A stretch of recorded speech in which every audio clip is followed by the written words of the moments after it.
Hello and welcome to my video. Gold to remain reliable in increasingly unreliable world affairs. There's certainly no shortage of worrisome news out there. Think high inflation, increasingly heightened recessionary probabilities, particularly as central banks tighten monetary policy and governments attempt to decarbonize the economic system in a rather short period of time. The ongoing war between Ukraine and Russia and the associated political rift between non-Western countries with the Western world. Public sentiment increasingly opposing globalization and capitalism. The reserve currency status of the US dollar being questioned. The US banking system hit by a wave of mistrust following the demise of two regional banks. Undoubtedly, what is unfolding is not just another cyclical reversal, a regular chapter in otherwise smoothly evolving world economic and financial affairs. It is much more than that. Perhaps the most important change is the creeping or rather accelerating departure from the free market system of the West, or what little is left of it, and the move towards a much more politicized economic and social system, a development that has undoubtedly gained rather strong momentum with the coronavirus pandemic and government power grabs during that time. It will be further propelled by the lofty plans to decarbonize the world economic system. One consequence will be lower economic growth or even a decline in the material standards of living for many people around the globe. This in turn has the clear potential to provoke and exacerbate conflicts, nationally and internationally. Because we must not forget that economic growth helps to keep peace among people. If the pie increases, everybody benefits, even if their share in the pie remains unchanged. However, suppose the pie stops growing or shrinks. In that case, a person can only improve their material standing by taking goods from others. The degrowth policy will, from an economic viewpoint, cause trouble.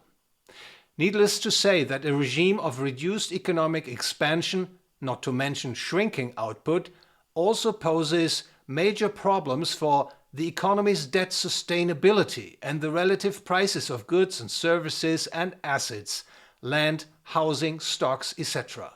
Borrowers are finding it more difficult to service their debt, and there's a greater risk that a growing number of debtors will default on their obligations. A readjustment in relative goods prices may also occur, as, for example, food prices keep rising because of increased production costs driven by rising energy prices. People reduce their demand for housing, stocks and other assets, and the prices of these assets become relatively cheaper or even decrease in absolute terms.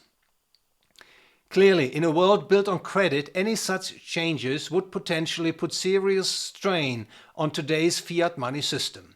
As history has shown, it can be particularly difficult for banks to cope with a large wave of loan defaults, and the consequences of a period of asset price deflation could be even more challenging. Not only would banks suffer losses on their loan books, which would eat away their already scarce equity capital. In addition, banks would be forced to reduce their credit supply, that is, limit their new lending and/or refuse to refinance maturing customer loans. This in turn would bring economic activity to a shrinking halt, predictably sending the world economy into a downward spiral. Of course, in such an environment, the investor can suffer substantial losses, but also potentially reap huge gains.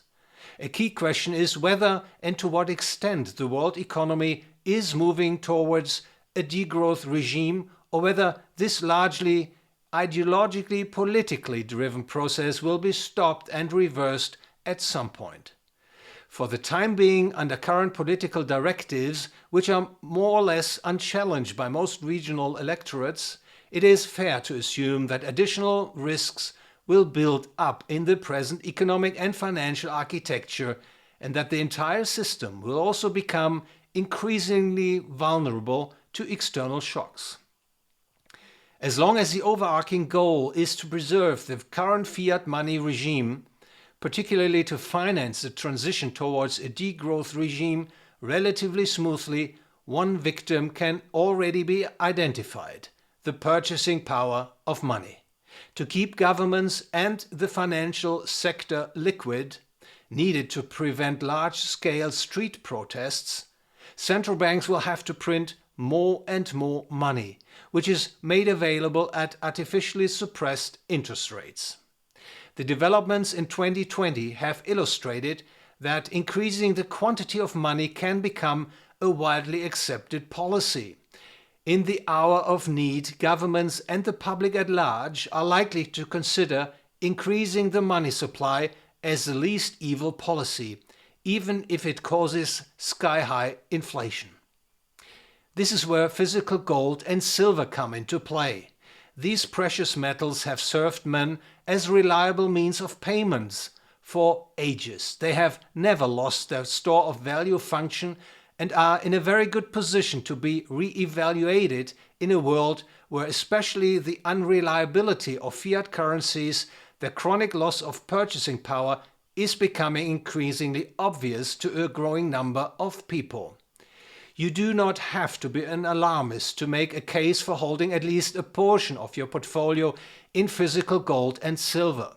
Sound economic reasoning suffices to maintain the view that gold especially remains a reliable asset in increasingly uncertain world affairs.